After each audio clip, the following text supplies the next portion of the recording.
Good morning. Welcome to the Unitarian Church of Evanston. My name is Emma Farrell. I prefer they, them, but I go by any pronoun spoken with respect, and I am your ministerial intern.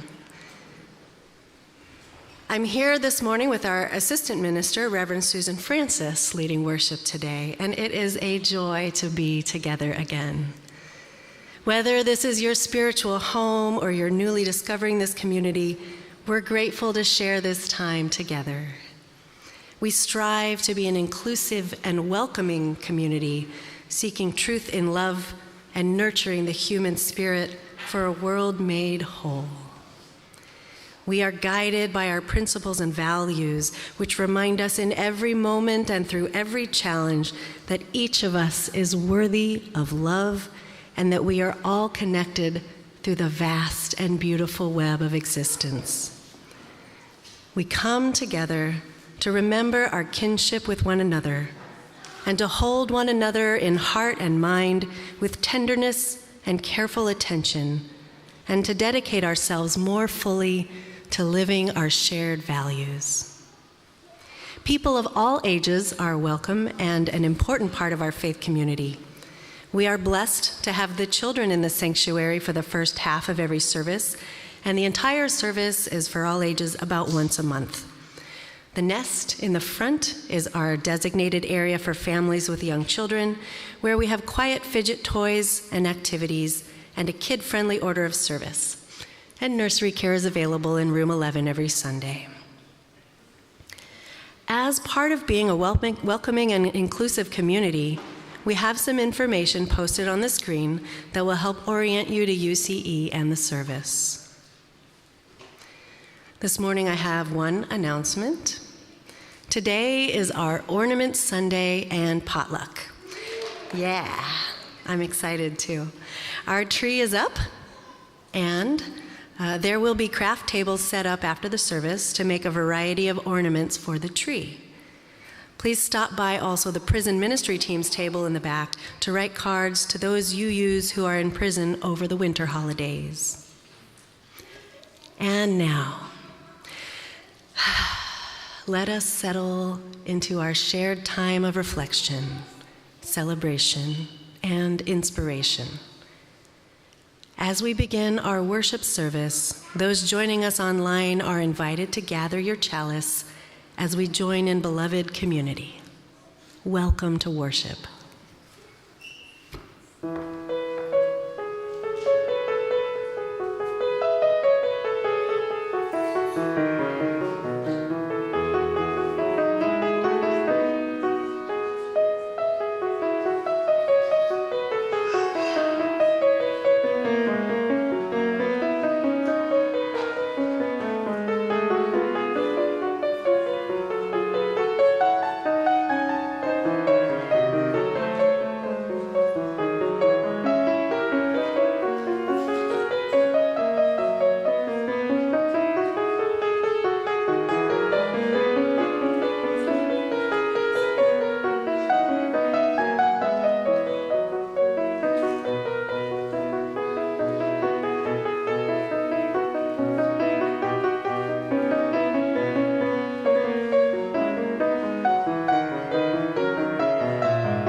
The Unitarian Church of Evanston resides on land that was recorded as being transferred from the local Potawatomi community to the U.S. government in 1829, shortly before the Potawatomi in this area were forcefully removed west of the Mississippi.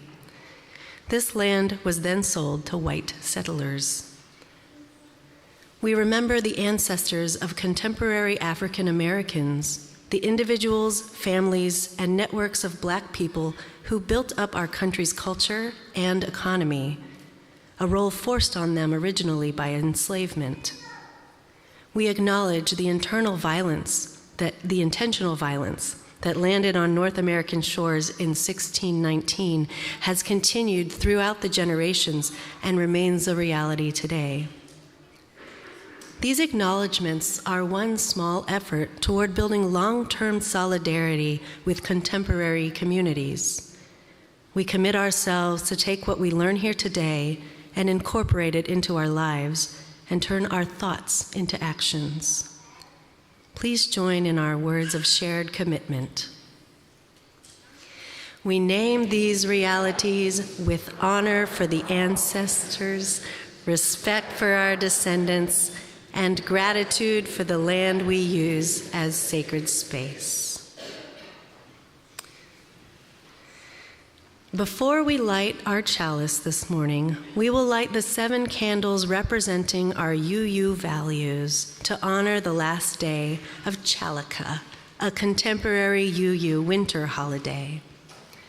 I will say the word representing each value, and I invite you all to repeat it. And as we name our values, Genevieve, Aiden, Juliana, Finn, Henry, Daria, and Sarah will each light a candle as well. Please join after me. Love.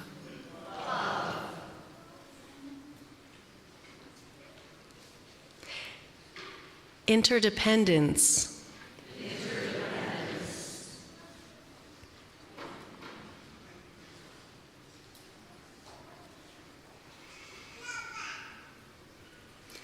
Pluralism.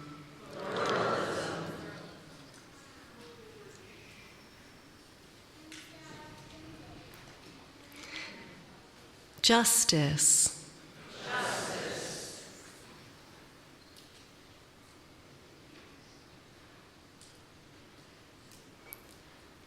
Transformation.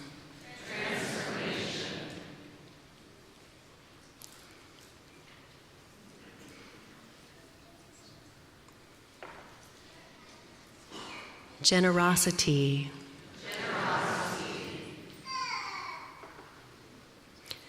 And equity.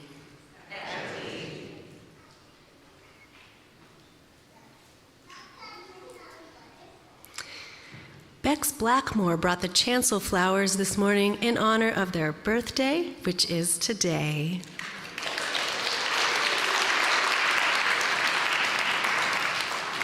As their parents join them this morning, Bex lights our chalice, symbol of our living tradition. Please join with me in saying the words on the screen. We gather together as many drops coalescing into one interdependent pool. May we ride the waves of our experiences with an eye toward the wholeness of the ocean we collectively form. Thank you, Bex. Now, I invite you to please rise in body or in spirit and join in saying the words of our covenant together. Love is the spirit of this church, and service is its law. This is our great covenant, to dwell together in peace, to seek the truth in love, and to help one another.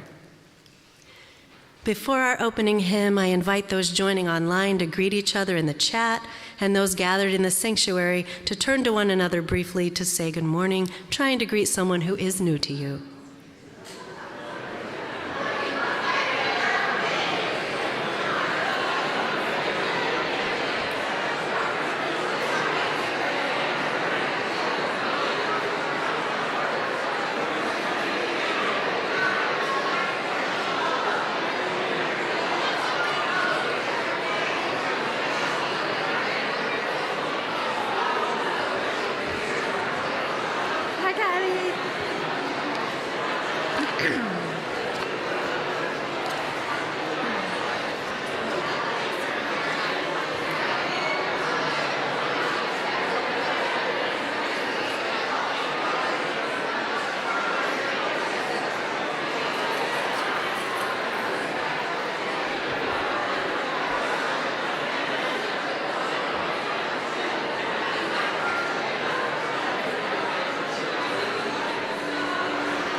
Please stay after the service and continue your conversations while you are engaging in our ornament making.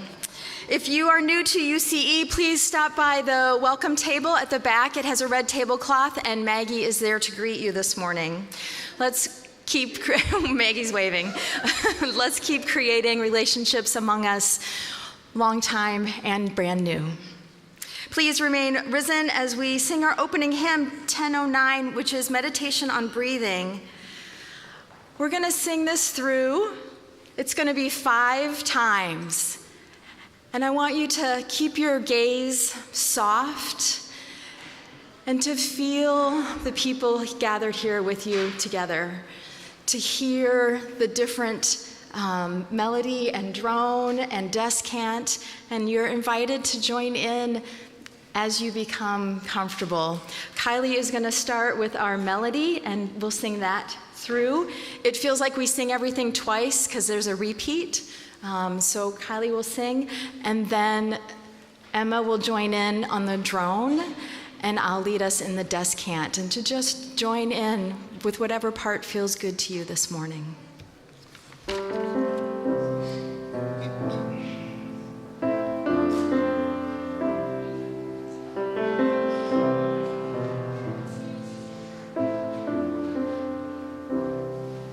When I breathe in, I'll breathe in peace. When I breathe out, I'll breathe out love. When I breathe in, I'll breathe in peace. When I breathe out, I'll breathe out love. When I breathe in, I'll breathe out. When I breathe out, I'll breathe out. When I breathe in, I'll breathe out. When I breathe out, I'll breathe out. When I breathe in, I breathe out. When I breathe out, I breathe out. When I breathe in, I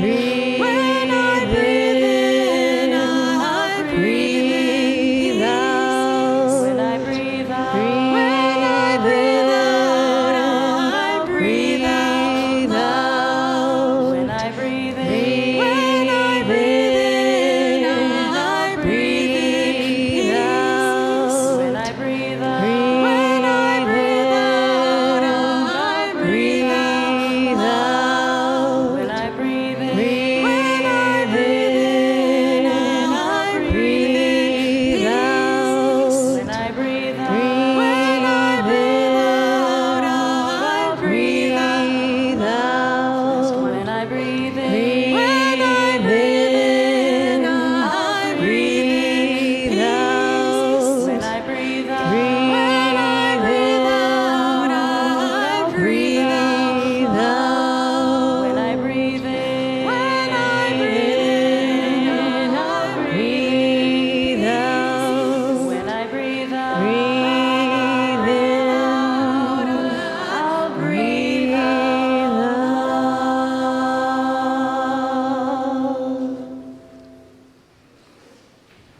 Blessed be.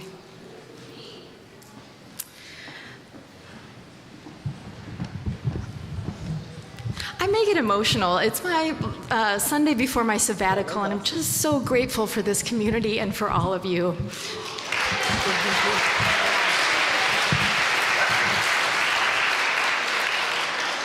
I'll be back in the spring, but I just am aware that it's 3 months. So our story for all ages today, I'm going to give you a little bit of history. So the last time that I was in Japan, I visited the Osamu Tezuka Manga Museum in the town of Takarazuka. And since visiting that museum, my brother and sister-in-law introduced me to Osamu Tezuka's 8-volume manga series about the life of Buddha. And so I read the 8 volumes, and today the selection is from Volume 4, The Forest of Uruvela. And I will be our narrator. Emma is playing Siddhartha, and Kathy will introduce your character as we read along. Let us start. The man that we refer to as the Buddha was born Prince Siddhartha Gautama in Lumbini in the country we now call Nepal. There are many stories of Siddhartha's life and teachings. Today, our story starts in the middle of one of his visions. He experienced his vision while in the town of Bodh Gaya, saving the life of a woman named Sujata, who was bitten by a cobra. Siddhartha, in the middle of a vision, peered into the distance and froze. He felt like he had seen what mustn't be seen. This mysterious old man I knew as a child, what a surprise. Why on earth have I found you in a place like this? Siddhartha, I am able to visit you wherever and whenever you please. Who are you really? Who? I never did get around to telling you, did I? I am Brahma, as in the God. But enough of that. Now look around. These are all the pieces of life. Pieces of life? And that huge ball is the universe. Universe? And what is the universe? All of heaven and earth. But that thing is moving. It's always changing shape. Indeed, the universe is alive. No way. The universe is a large, indeed an enormous living thing. From the huge life that is the universe, myriad pieces of life are born and breathe life into the entire diversity of the world. Do you see? Bugs, elephants, flowers, and people, all are by origin fellows of each other. Aha. Yes, I do see. So that's true. A life has no form, neither an up nor down, a right nor a left, and there is no past, present, or future for it. You can tell just from watching this. Once, if you recall, I made a prophecy. When Siddhartha was a young prince, Brahma, in the form of an old man, had prophesied that one day Siddhartha would see the light under a Pippala tree and then spend the rest of his life teaching his knowledge to others. Go sit under the Pippala tree nearby and ponder well what you have seen. You will become enlightened then. Your anguish will be gone. That is when I shall see you again. That was a strange dream. No, it wasn't a dream. I really did see it. The wonderful universe. What a wonderful, wonderful day. I can't wait to savor the vision in some cozy spot. That tree looks good. I'll sit under it and take my time remembering. Siddhartha had walked into the forest of Uruvela. He settled himself at the base of a Pippala tree, a type of fig tree also known as a Bodhi tree. O great tree, O bird, butterfly, bee, ant, and ye nameless blades of grass, now I am certain that you are my siblings. Gather round, all of you, listen well. I've wonderful things to tell you. With passion he spoke of all that he had seen to all those gathered as if they were human. Strangely, beast and bird and bug, fallen silent, lent him their ears. Flower, grass, even the great tree seemed to listen, hushed. Then, having spoken, he closed his eyes and long mused. For almost a year, Siddhartha meditated under the Bodhi tree. Then one day, a man named Yatala, who had suffered greatly, approached Siddhartha under the tree and asked why. If everyone suffers, then why are there people in the world? Siddhartha answered, Like trees, grass, hills, and streams, humans exist as part of nature, so there is some purpose for which we live, tied to all that is. If you did not exist, something in the world would go awry. You too play a crucial part. This answer made Yatala feel connected to the universe, and he left full of hope. The words I spoke to Yatala, I spoke to teach myself.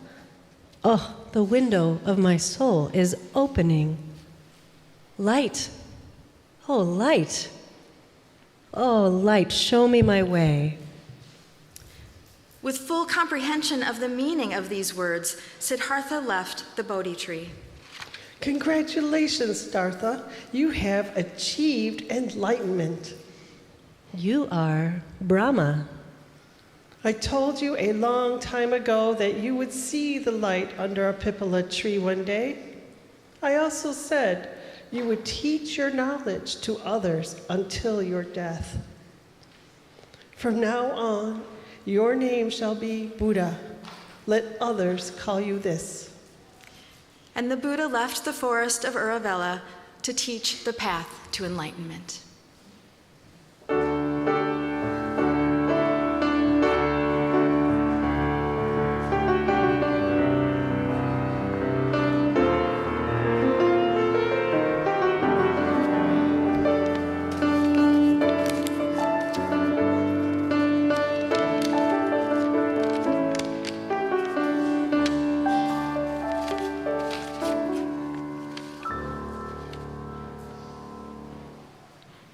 I invite you to settle in for a time of quiet and reflection as we share our joys and sorrows. If you have a joy or sorrow that you would like spoken aloud on Sunday morning, you may write it in this book that lives just inside the sanctuary doors from the lobby, or you can go to the homepage of our website and there's a button that says Joys and Sorrows and you can submit it that way, or you can email it to Reverend Eileen. We listen to these offerings with tenderness and respect. I invite us all to take a deep breath in, exhaling slowly together. These are our joys and sorrows that have been shared before our service today. From Janice Milanovic, it is with great sorrow I share the passing of my mother, Rebecca Denny. She shared with this world 71 years of resourcefulness, generosity, and being a champion for her 3 children and 8 grandchildren. Amira, Miles, Joe, and I miss her tremendously.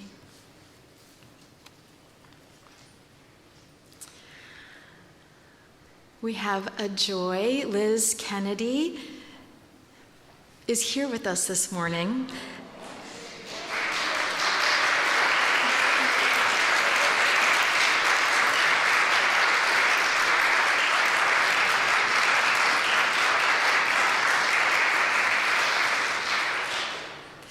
And she writes, she is glad to be here, and I love you. Sarah Devaney has a joy. She spent 3 days with her best friend, Jen, who was in Chicago for a conference, and then she stayed with us. We had a great visit. I have a joy from Adam. Yesterday, my wife and I put up our Christmas lights outside our house. It will be the first winter. They live in his grandmother's house. They bought it from her. Grandma's old house has been lit up for a long time. A joy from Jean Curl. We are grateful for the fall of the Assad regime in Syria.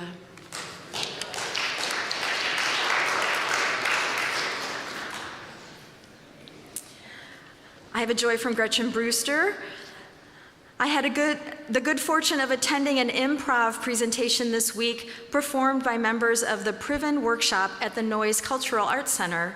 3 of our very own fellow Unitarians were part of the program: Sarah Devaney, Aidan Caravana, and Patrick Thornton. And those 3 are all here today, so ask them about their improv. And we have a joy from Alice Swan.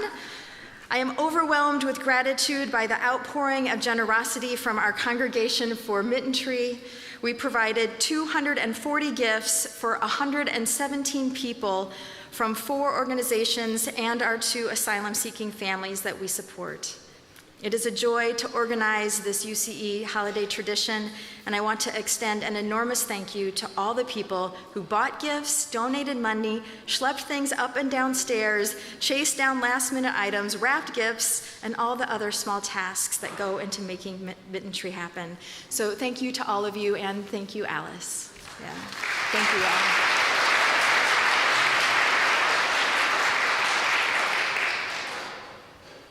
Sharing these concerns of the heart is part of the practice of beloved community. Together, we expand our celebrations, and we lessen the burden of our grief. You are invited to light a candle at one of the 3 stations. There's one on either side of the sanctuary and here at front. If you would like a candle brought to you, please raise your hand, and Kathy will bring you a candle. And I invite you all to come forward.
Please join me in an attitude of prayer and meditation as I share an adapted translation by Karen Johnston of the prayer Santa Diva, and written by an 18th century monk named Santa Diva.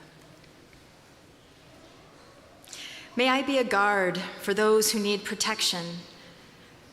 When I seek protection, may I find it and share it. For those who wish to cross to a further shore, may I be a boat, a raft, a bridge.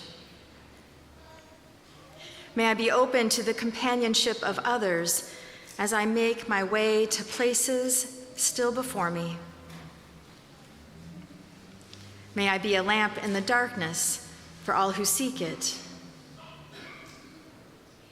May that light be never extinguished from my own sight and my own heart. May I be a resting place for the weary and be healing medicine for all who are sick. May I know the salve from others for my own afflictions, whether of the body or of the mind or of the heart.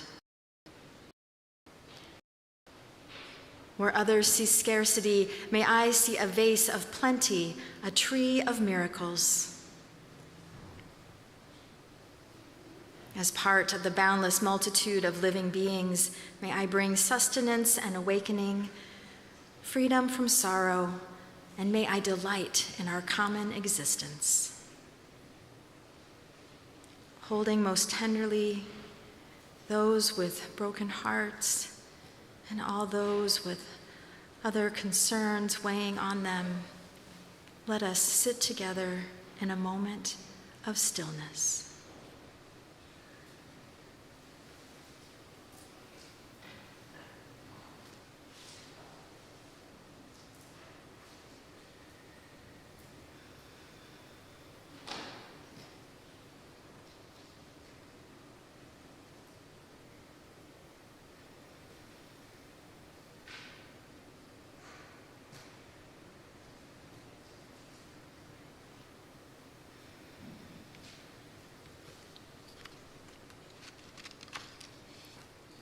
May we be one, blessed be.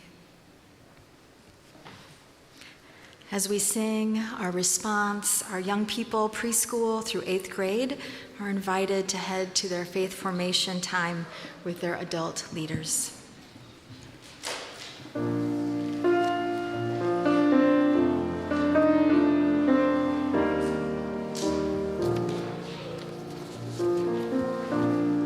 Comfort me. Comfort me.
As we say in our covenant each Sunday, service is our law. UCE is called by our mission, values, and principles to contribute to our community, to form accountable partnerships, and to express gratitude through giving. Today's offering will be shared with Restore Justice Foundation. Here to speak about this organization is Executive Director Wendell Robinson. Thank you, Mr. Robinson.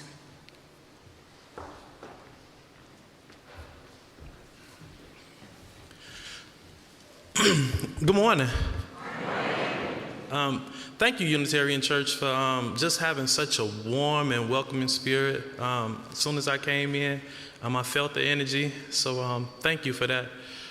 Today I'm gonna talk about three things. I'm gonna tell you just a little bit about me. I'm gonna tell you how I got connected to Restore Justice, and I'm gonna tell you a little bit about Restore Justice.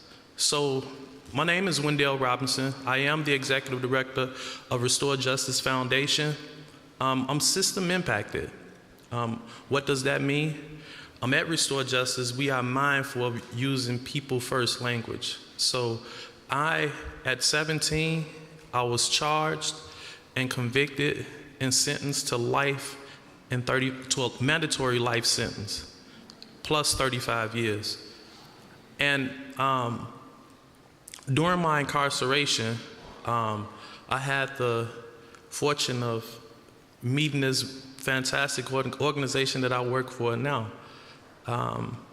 In 2012, it was a monumental Supreme Court ruling that said it was unconstitutional to give juveniles mandatory life, which was a sentence that I had. Shortly after 2012 ruling, my predecessor, Joby Cates, who's a fellow Evanstonian, Restore Justice. And then founding Restore Justice, in her words, all she wanted to do was abolish juvenile life without parole in this state, which was a sentence that I had. And then founding Restore Justice, she wanted to bring people to the institutions, the prisons that housed people that had that sentence. She wanted founding members, board members to just, meet the people that they were advocating for. So in 2015, I was one of the people that met with the president of Restore Justice in the prison visiting room. We fostered a relationship. We still have a relationship to this day. And I feel like it was just, it was a great idea for people to come in and meet the people that they were advocating for, to kind of like put faces with some of these causes. So in 2018, although this monumental Supreme Court ruling came down in 2012, but it was a lot of legal back and forth as to its application, if it was going to be applied just prospective or if it was going to be applied retroactively. But luckily, it was another Supreme Court ruling that said that it would be applied retroactively. So in 2018, I was resentenced, basically to a term of time considered served. So on January 26th, next month will be 7 years that I've been home.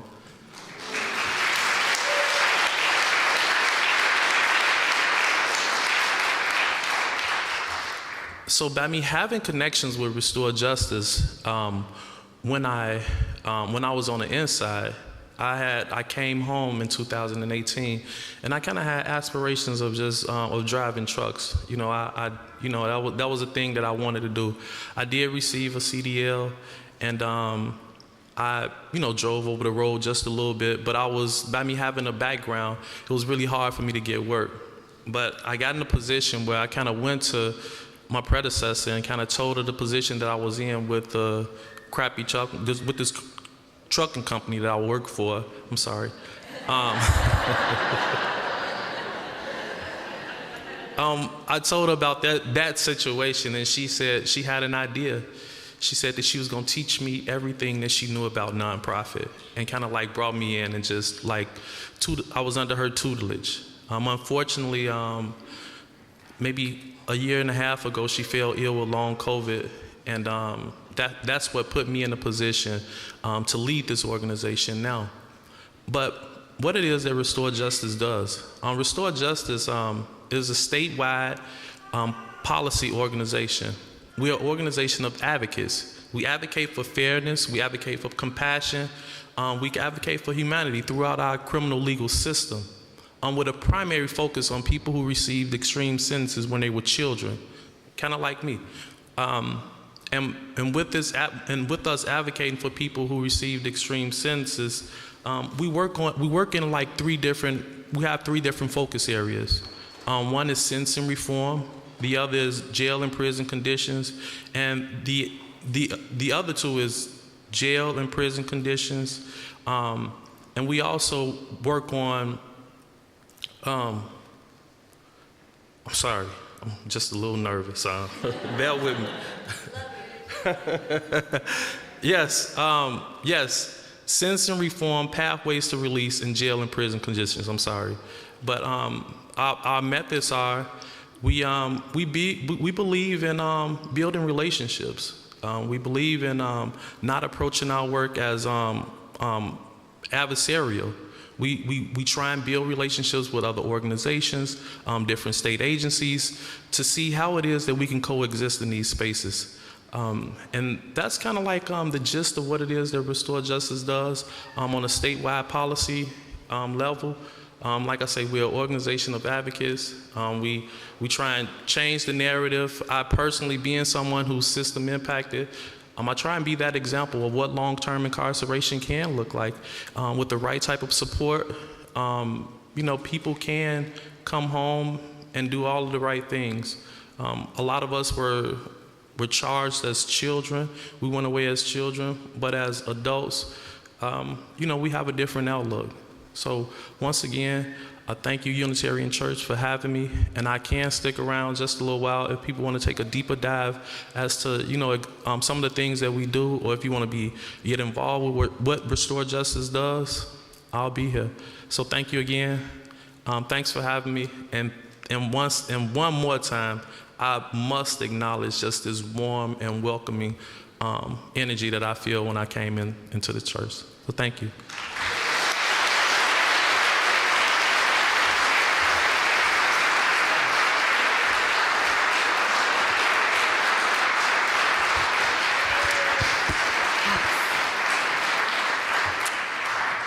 Thank you, Mr. Robinson, for sharing of yourself and for the work that you do in the world. Thank you. So to donate this morning, you may text to give, mail in a check, or put cash in the collection bowls, or you may give from our website. If you write a check, please indicate in the memo line if your check is for the shared offering or for some other giving. The ushers will now come forward to pass the collection bowls down the rows. Please give as generously as you are able, and may what you give bring you joy.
I invite you to join me in a guided meditation.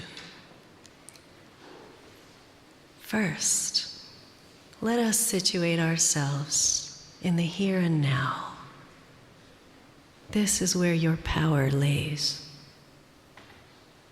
I invite you to take 3 deep breaths with me.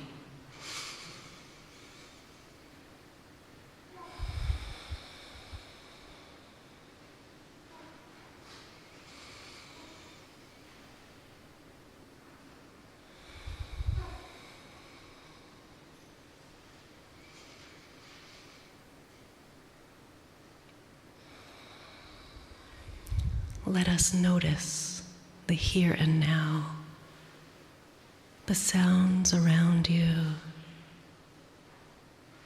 the air on your skin, the current of breath on your face as you gently breathe in and out. Notice the ground underneath your feet, the chair you sit on. Adjust your body as needed. Find your strong spine. Sit tall, jaw soft, heart receptive. Find your breath and let it flow in and out as a steady stream of life and calm. I invite you to turn your attention within and just notice what you feel. If it feels good to do so, I invite you to close your eyes and let your emotions wash over you like waves, observing without judgment, without getting swept away. Is there anything between you and presence right now? Is there a repetitive thought or judgment? What keeps you from being really in this moment? You might be ruminating on an old argument or a feeling of hurt. Just notice anything that has been taking up mental real estate lately. Breathe it in and breathe it out. These distractions, they are not you. They are temporary waves. Observe them with curiosity.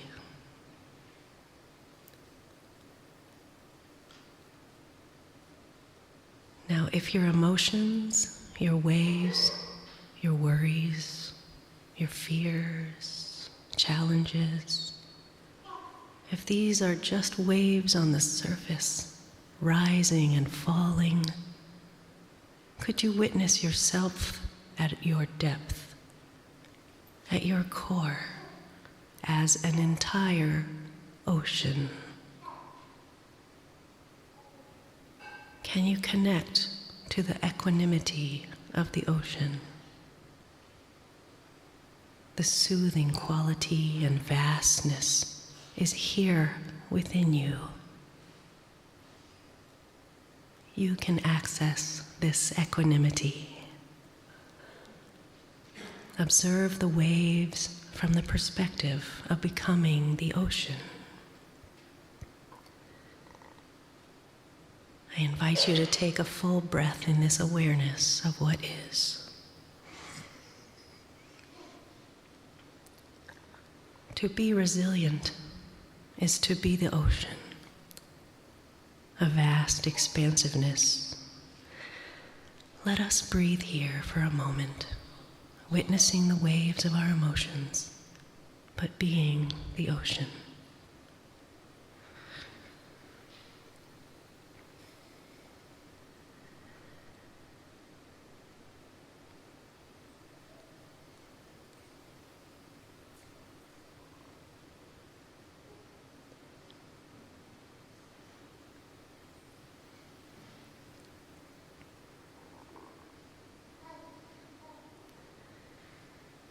When you are ready, I invite you to slowly bring your awareness back into this space, feeling the chair underneath you, the floor under your feet,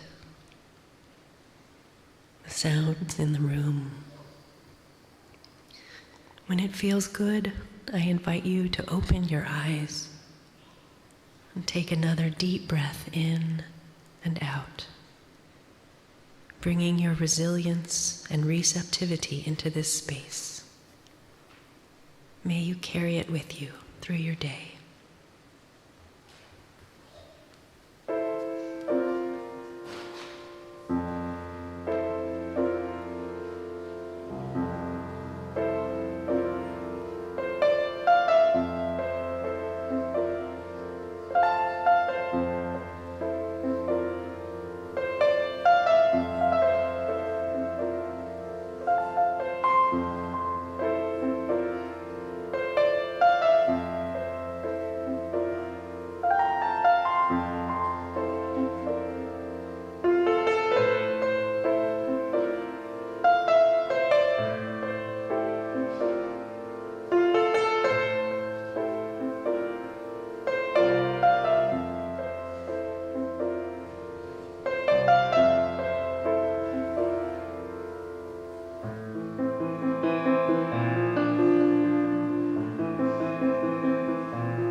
Thank you, Gregory.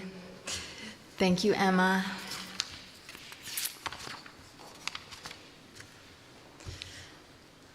Today is Bodhi Day. Bodhi Day is a Buddhist celebration of the day that the man named Siddhartha Gautama, who lived around 500 BCE, achieved enlightenment and became the Buddha. Some of you know the story of Siddhartha. I had to read a book about Siddhartha in high school. He was born a prince. He was sheltered from the unpleasant side of life until one day he ventured into the kingdom and he encountered illness and poverty and death. The suffering shocked him and he could not reconcile it within himself, and so he left and went on a path of learning and studied under many masters.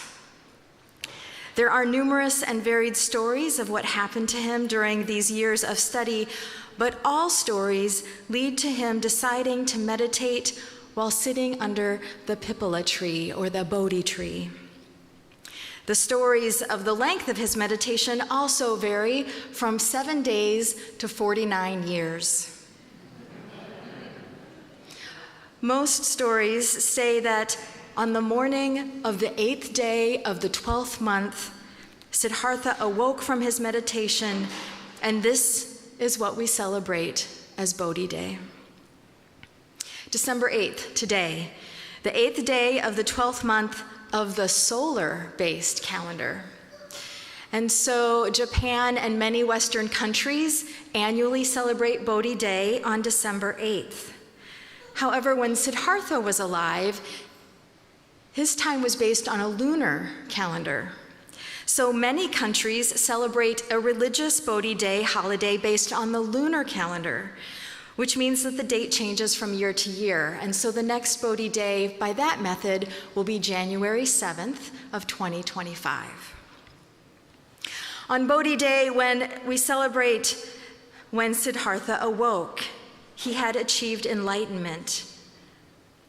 One meaning of this is that in his meditation, he saw what is described in the Buddhist sutras as the Four Noble Truths, which he spent the rest of his life teaching to others. A part of the Buddha's teaching was also about the concept of oneness, oneness of life and environment. The idea that living beings, humans and other living beings, and the environment are two phenomena, but not two in existence, is a concept that's hard to grapple with. I've been thinking about this concept since I was 17 and an exchange student in Japan. At that time, this concept, which our story today described as a single, living, changing universe, brought me comfort when I was homesick. In the evening, I would look out my bedroom window at the moon and feel that me and my parents, my host parents, and the trees that lived in the front yard of both of those houses were all one, and that brought me a lot of comfort in the days that I was homesick. In the days since the November 5th election, I have been thinking a lot about this concept again. As we head into the holiday season, when many of us will be at gatherings with family, neighbors, or coworkers who prioritized different values than many of us did when voting, it could be easy to have a mindset that focuses on the separation, on the differences between us. For me, taking time before then to slow down and reflect on the deep, mutually beneficial and spiritual connection between all things, including people and our environment. This is one way that I develop compassion. Compassion that I will be able to draw upon in my interaction in the days ahead.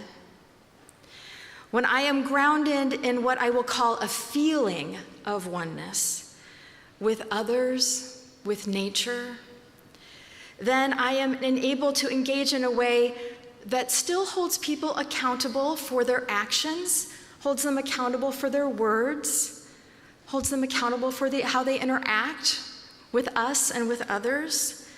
But I'm able to do that in a relational and a compassionate way.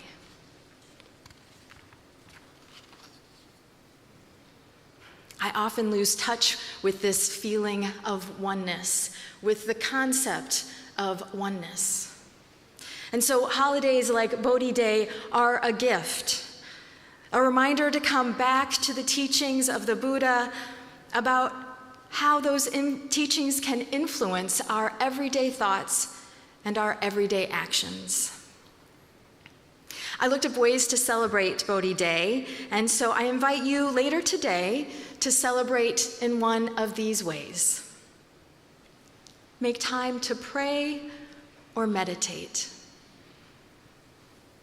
Make time to look up and read a sacred text. The Buddhist sacred texts are called sutras. Decorate a tree with colorful lights to symbolize the Buddha's enlightenment. Make cookies in the form of trees to recognize the Bodhi tree.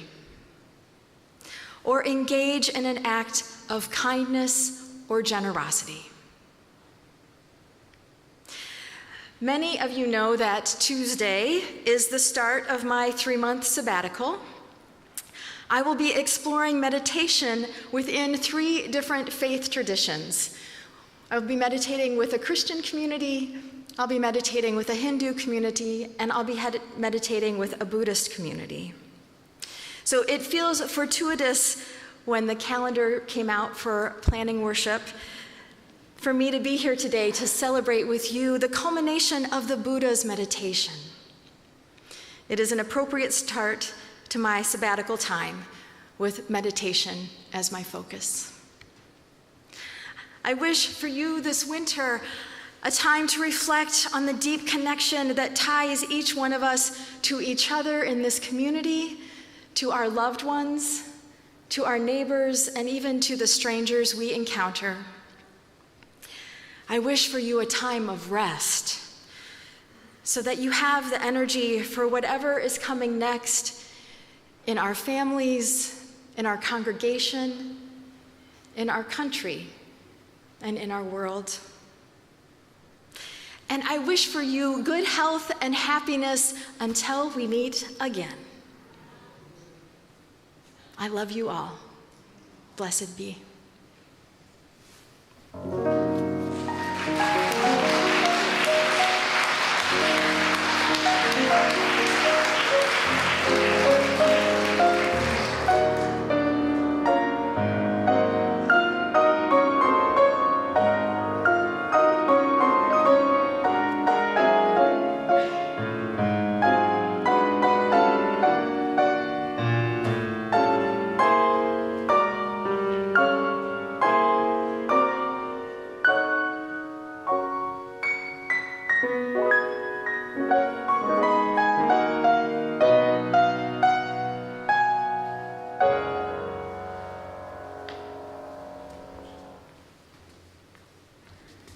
Please join me as we extinguish the candles representing our UU values. I will say the word representing each value, and please repeat again as Bex extinguishes. Love. Love. Interdependence. Pluralism. Justice. Transformation.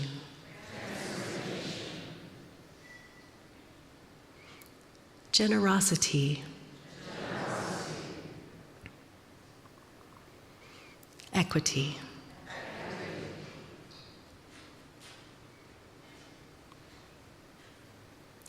And as we extinguish the chalice, please join in saying the words on the screen by the Reverend Elizabeth Sell Jones. We extinguish this flame, but not the light of truth, the warmth of community, or the fire of commitment. These we carry in our hearts until we are together again. And now I invite you again to rise in body or spirit for our closing hymn. If you are comfortable doing so, you are invited to step closer to your neighbors and take hands, if you wish. If that does not feel right for you this morning, please place your hands on your heart or together in front of you. In recognition of our interconnectedness, join as one in singing our closing hymn, number 1031, Filled with Loving Kindness.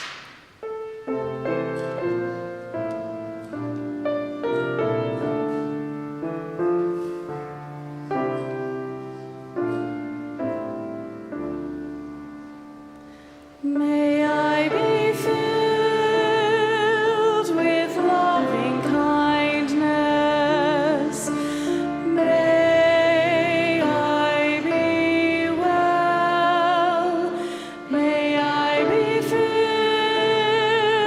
with loving kindness. May I be well. May I be peaceful and at ease. May I be whole. May you be filled with loving kindness. May you be well. May you be filled with loving kindness. May you be well. May you be peaceful and at ease. May you be whole. May we be filled with loving kindness. May we be well. May we be filled with loving kindness. May we be well. May we be peaceful and at ease. May we be whole.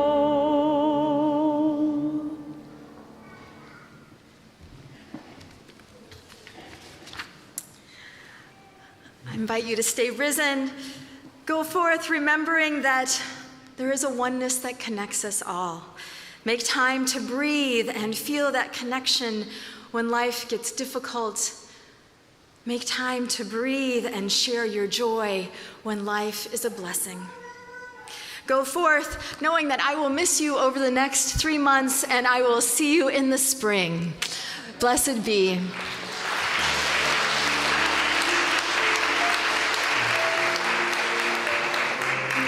For those joining us online, our service is at an end.